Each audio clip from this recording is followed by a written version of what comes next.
unë jam rritur në një familje të persekutuar. Me mbiemër Turdiu, gjyshi im ka qenë i persekutuar në Savër të Lushnjës. Tani Qazim Turdiu çe këti? Është xhaja mamit.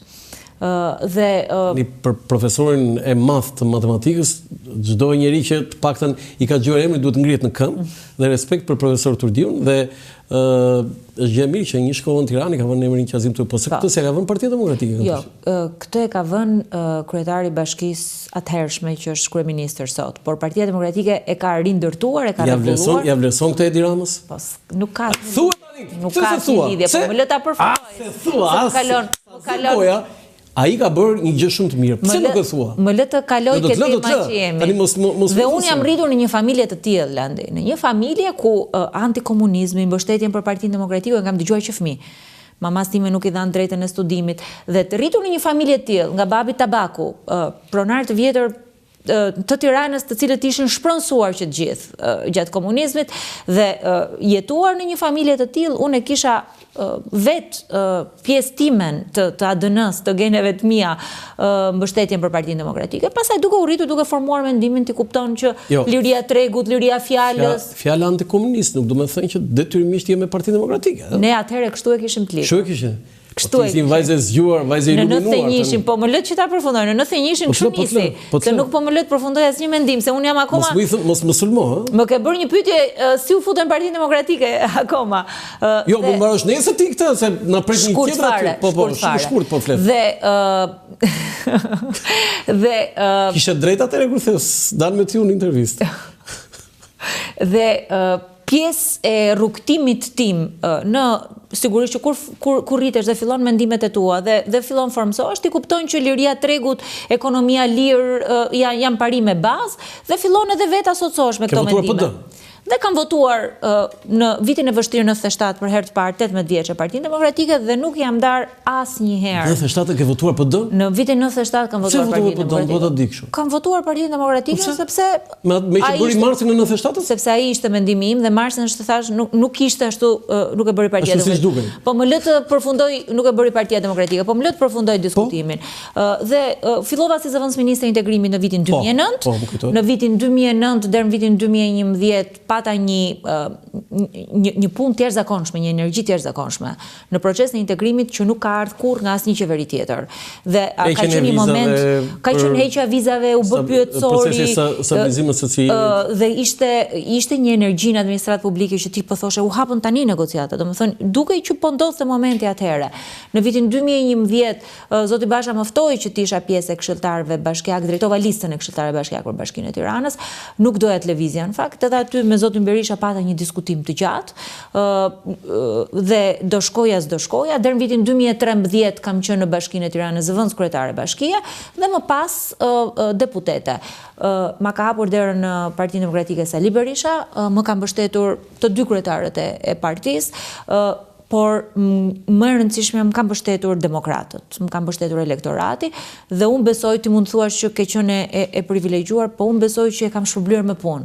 Me punë që shumë duken. Çfarë ke arritur ti në karrierën tënde politike? Shumë punë që duken, shumë punë të tjera që ndoshta nuk mund duken. Më rendit disa që ti je krenare që i kanë bilancin tënd politik. Unë për shembull betejën e 3 viteve të fundit për profesionet e lira dhe fitoren gjykatë kushtetuese, profesionistëve të lirë, është një betejë që e kam bërë me shpirt, me pasion, me energji, me profesionistë të lirë, ne krijuam një grup përtej politikës, me djem, vajza, gjithë energji, të cilët më dhanë edhe mbështetje që e çuam çështjen gjykatë kushtetuese me grupin parlamentar dhe aty fituam.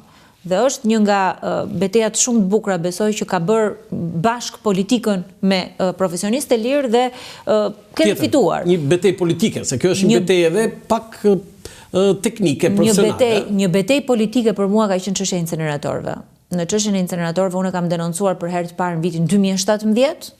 Sa qëndrove në atë seancën tënde maraton? 10 orë ka qenë ballafaqimi me kryeministrin. Në vitin 2017. Vetëm ti e ke marrë Edi Ramën, e ke mbajtur në një vend 10 orë për lëvizur. Ka qenë 10 orë dhe ka qenë jo e lehtë, me thënë drejtën, se përveç teknikave të komunikimit dhe këtyre, si thua ti, të bërje specialist në mënyrën se si eviton përgjigjet, për kundërshtarin, po e pranoj, se si eviton përgjigjet, ka qenë një punë voluminoze e shtrirë në vite, që kulmoi në shtator të 2021 deri në shkurt të 2022 të Komisionit Hetimor, por nuk ka qenë dhe një situatë lehtë për Partinë Demokratike në atë kohë. Do të pyes për të prokurim pak tu te incineratorët se Edi Ramën se Kololdashi e ka mbajtur 2 orë në komision, nëse të kujtohet ti ishin politika. E kam ndjekur atëherë sepse ka bërë lajm megafoni, ka bërë lajm përballja. Dhe e dyta je ti që ke mbajtur 10 orë. Me i thëtë,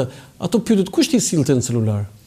Shiko, në atë periudhë kishte njerëz qytetar pafund që më dërgonin pyetje. Unë punën time e kisha bërë vetë. Ti lexoj pyetjet e qytetarëve, po sigurisht qytetarit ishte. Një sekond ta them. Unë kam bërë punën time që nga shkurti 2017-ës kur e kam denoncuar për herë të parë atë. Shkurti 2017-ës. Kisha mbledhur gjithë dosjet, një punë voluminoze, jo vetëm unë, me një grup në Partinë Demokratike, me specialistë që njohin fushën. Kishim çuar kallëzime në SPAK, kishim çuar 3 kallëzime, Departamenti Antikorrupsioni, Departamenti Mjedisit, ndoshta unë mund të isha edhe fytyra publike, po një grup njerëzish që kishin punuar. Gjatë hapjes Komisionit Hetimor kishte shumë skeptik në fillim. Edhe nuk e ndiqnin asë, por do të që filloi të rritej ritmi dhe në momentin kur erdhën dëshmit, unë kisha përfaqësues të qeverisë, kisha ish ministra, kisha përfaqësues të administratës publike. E çfarë do të thënë kjo? Njerëz që më çonin informacione, mesazhe. Po ti ato mesazhet filtrohen? Sigurisht që filtrohen. Ti se ke si zoti Berisha? Sigurisht që filtrohen, por po të them interesi ishte i tillë dhe ishin prekur interesat të tilla. Si mund ta merret ti një pyetje që dërgohet dikush pa verifikuar? S'ka marrë asnjë pyetje, s'ka marrë asnjë pyetje të tillë. Ti ke marrë aty se ne te kemi parë live? Pyetje live me mesazh mua, po jo, po gënjen tani.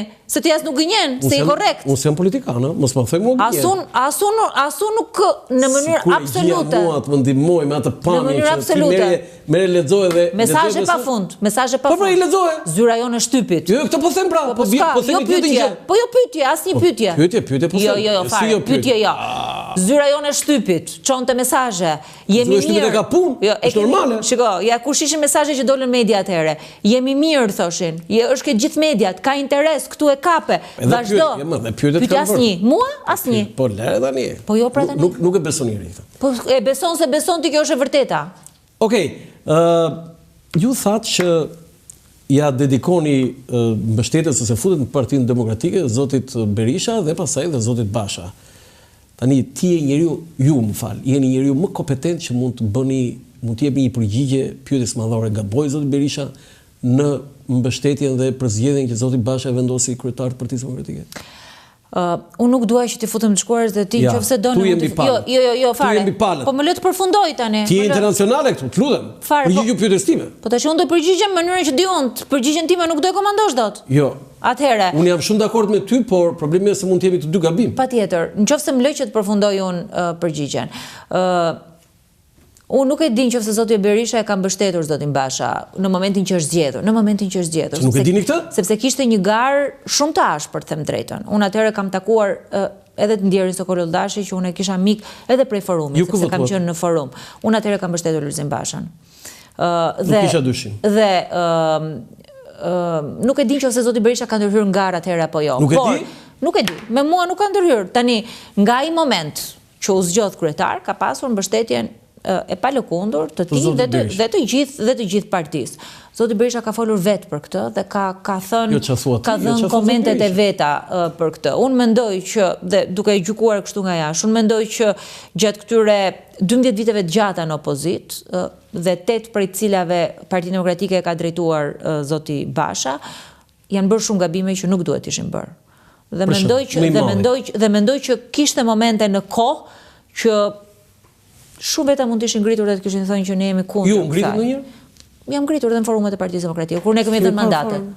S'ke parë, nuk i shef të Ti ke votuar hoqët mandatet, si mund një e arsimuar në Amerikë dhe në Angli të lërë mandatet? Tani, nëse më lej që ta përfundoj fjalin. Tani mos më i thësun tani, mos bëj vërtimin, të lutem. Heqja e mandateve dhe mos pjesëmarrja në zgjedhjet lokale të 2019-s kanë qenë gabime fatale për Partinë Demokratike, të cilat kanë rezultuar me gabime, të cilat kanë rezultuar me pasoja edhe në zgjedhjet e mëpasshme. Se si tha zotit Basha më? Ja kemi thënë. Jo më çe ke thënë, unë nuk e ki. Kjo është të thuashë. Ja, pa kështu është në politikë. Kështu ja kemi thënë. Se ke bërë zonja Tabaku. E kemi bërë që të gjithë një grup njerëzish për hir të vërtetës tani mund ta thuash ti, por e kam thënë atje publikisht në forum e partisë. Jo, ti nuk duhet të hiqet dorë nga mandatet. Unë jam tani mandati sankcione duhet thosh. Mandati nuk është se e hoqja vetëm unë, mandati nuk e hoqën të gjithë, po unë këtu zonja Tabaku kam. Unë s'kam këtu. Dhe të rikthehemi tek pjesa e Partisë Demokratike. Dhe kjo gjëja që i ndodhi 3 viteve të fundit Partisë Demokratike, 4 vitet e fundit Partisë Demokratike, ka qenë si një shkundje. Si një shkundje dhe të them të drejtën, sizmike, dhe të them drejtën Landi, edhe nëse dikush mund të kishte një kompleks përpara për të mos thënë diçka, për të folur brenda strukturave, nuk besoj që ka më kush kompleks për të folur lirshëm, për të thënë kundërshtit në forume partie, për të ndarë mendime ndryshe, sigurisht pa ofenduar, për të kritikuar, edhe besoj që kjo është një vlerë. Kritika më e fortë, më e madhe që ju keni bërë zotit Berisha? Unë mendoj që ne mund ta kishim trajtuar procesin komplet ndryshe. Nëse zoti Basha për shembull në atë moment që mori vendimin, që e mori si një vendim tim personal dhe nuk përfshiu për përjashtimin, nëse Partia Demokratike mund të kishte shkuar në zgjedhje në atë moment, shumë gjëra do ishin kursyer. Nuk pa u mbajtur me forcë pozicioni, shumë gjëra mund të ishin kursyer dhe sot do ishim në një pozitë komplet tjetër. Po kjo është e shkuar. Unë shpresoj që dhe një gjë tjetër. Dhe unë shpresoj që të kem mundësi që të flas pak edhe për të ardhmen. Po pra, edhe vetëm një gjë. Po.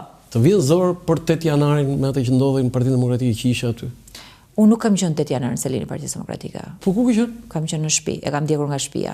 Ja, shiko, mbi palët. S'ka lidhje asnjë mbi palët. Sepse e thash mendimin tim. E thash mendimin tim kundër. Do të s'ke qenë as mbledhje, se mos më kujtoj. Nuk e qenë as mbledhje? Jo. As me ato lopata, kazma. Jo, në mbledhje, si në mbledhje brenda. Nuk do të brenda. Unë ja kam thënë, po, unë ja kam thënë mendimin tim kundër që ajo nuk duhet kishte ndodhur. Kur nuk më dëgjuan, unë nuk shkova në mbledhje. Është turpimi i madh i Partisë Demokratike? Nuk dua të futem fare në këtë diskutim. Nuk dua fare të merrem me këtë çështje. Ajo është e kaluar. Atëherë, patjetër, fokusohemi tek e ardhmja. Besoj që boll folën për të shkuarën. Okej, po këtë e vendosunë, unë e thash vetë, mos më impono, se këtu nuk kemi në Partinë Demokratike. Zonja Tabaku, ju mendoni që Partia Demokratike ka krijuar një frymë, sepse ju, jeni nga ato që bëni akuza, kritika për qeverisjen dhe shumica e tyre ka rezultuar të sakta. Kjo është fakt, nuk është fakti im. Por a mjafton kjo që të thoni gjithmonë që Edi Rama i tillë? Si jeni ndryshe ju nga Partia Socialiste? Ti ke ngritur thelbin e pyetjes që së pari thon njerëzit, po së dyti që edhe e kam thënë vetë, të njëjtën retorikë dhe të njëjtën diskutime kam bërë në parlament, që ne kemi treguar që ky model ka degraduar, ne kemi treguar. Ajo që ka ndodhur sot mëngjes në Bashkinë e Tiranës është jashtë çdo logjike, jashtë çdo fjalësh. Domethënë, është shembulli më i mirë i modelit të tyre. Është shembulli më i mirë. Dhe ky është një model që ka degraduar. Ne sot duhet të tregojmë që neve e bëjmë më mirë. Jo, apo e tregoni se ju erdhi një minutë. Tani, jemi në momentin ku programi po prezantohet për të gjitha fushat, fatkeqësisht nuk ka të vëmendje që duhet të ketë një program i një partie. Domethënë, jemi të sinqertë me njëri tjetrin. Sot oferta politike nuk fokusohet te programi, megjithëse Partia Demokratike është duke e bërë këtë dhe jemi në kontakt të drejtë për drejtë me qytetarët. Secili prej nesh është duke u përpjekur që të zgjedhë kontaktin der më der, kontaktin personal, sepse ndonjëherë të ndihmon edhe për të vendosur një marrëdhënie me qytetarët. Po jo, e keni krijuar frymën apo jo? Fryma është duke u krijuar dhe është duke u Duke u krijuar? Po erdhën më. Tani, kush e mendonte? 2005-ën ishte krijuar fryma që në 2004 që erdhën në pushtet. Do më lësh të përfundoj një fjali. Kush e mendonte një vit përpara që Partia Demokratike do ishte sot ku është këtu?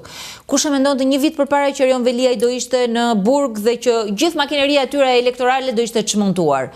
Kush e mendonte një vit përpara që kryestrategu i fushatës së Trumpit do kishte ardhur që të mbështeste Partinë Demokratike dhe të përcaktonte strategjinë e fushatës? Juve jeni e kompleksuar me këtë që erdhi si fitastu dhe do fitoj Partia Demokratike? Po ky nuk është kompleks. Ju jeni amerikane në formë tani. Po më dëgjoj kush është ideja kësaj? Një kompani e një niveli të tillë ja vendos fytyrën, bagazhin, po njëkohësisht edhe mbështetjen, një situate kur ka fitore. Sa është fatura që paguani ju si Vitas? Kur ta deklaroj partia, do ta kemi. Këtu jeni njësoj si Partia Socialiste.